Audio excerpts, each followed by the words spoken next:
সেও সজ্ঞানে সে আইনি প্রক্রিয়ায় সে আমাকে আমরা ভালোবেসে আইন মেনে আমরা বিয়ে করছি। সে আমাকে সেও চাইছে আমাকে বিয়ে করতে, আমি তাকে বিয়ে করতে চাইছি দেখে বিয়ে হয়েছে। পরকীয়া করার চেয়ে বিয়ে করাই উত্তম, কেননা তাতে এক ঘরে একসঙ্গে থেকেও কাউকে কৈফিয়ত দিতে হয় না।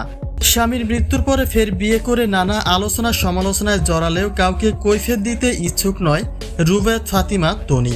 কথা ঠিক যে পরকীয়ার চেয়ে বিয়ে করাই উত্তম, কিন্তু সিদ্দিকের সঙ্গে তনির সম্পর্কটা আসলে কত দিনের? একটা অভিযোগ কিন্তু রয়েছে যে স্বামী জীবিত থাকতে সিদ্দিক ওরফে রাসেলের সঙ্গে পরকীয়ার সম্পর্কে ছিলেন রুবায়েত ফাতিমা তনি। তাহলে তনি যা বলছেন তার কথা কাজের সঙ্গে আসলে কতটা যৌক্তিকতায় মিল রয়েছে, চলুন তার বিস্তারিত জেনে নেওয়া যাক।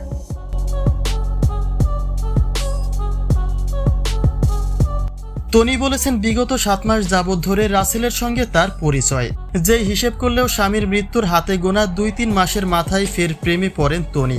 সাদাত রহমানের মৃত্যুর আগে এবং পরে তিনি যে আর বিয়ে না করার প্রতিশ্রুতি দিয়েছিলেন সেটা তিনি রাখতে পারবেন না, তা সকলে মেনে নিলেও তনির এত তাড়াতাড়ি ঘুরে দাঁড়ানোর বিষয়টি মেনে নিতে পারছে না অনেকেই, কারণ অনেক নারীদের ভালোবাসার আরেক নাম রুবায়েত ফাতিমা তনি। কিন্তু স্বামীর মৃত্যুর 6 মাসও না যেতেই নতুন প্রেমে পড়ায় নানা রকম আলোচনা সমালোচনায় জড়িয়েছেন তনি।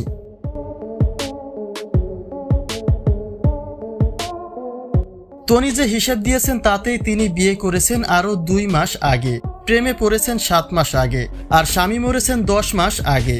যে কারণে প্রশ্ন উঠেছে, তবে কি শুধুমাত্র স্বামীর মৃত্যুর অপেক্ষাতেই ছিলেন রুবায়েত ফাতিমা তনি?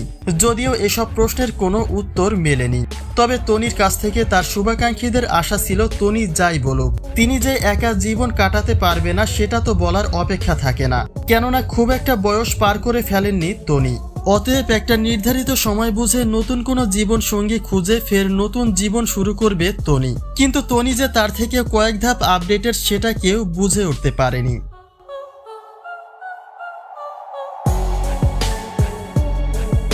অন্যদিকে তনির বর্তমান হাজবেন্ড রাসেলের বোনের সঙ্গে তনির 2023 সালের কিছু ছবি আলোচনায় উঠে এসেছে। প্রশ্ন জেগেছে, রাসেলের গোটা পরিবারের সঙ্গে এত ঘনিষ্ঠ সম্পর্ক, অথচ রাসেলের সঙ্গে কি করে অপরিচিত ছিলেন তনি? সব মিলে একটা ধোঁয়াশা তো থেকেই যায়।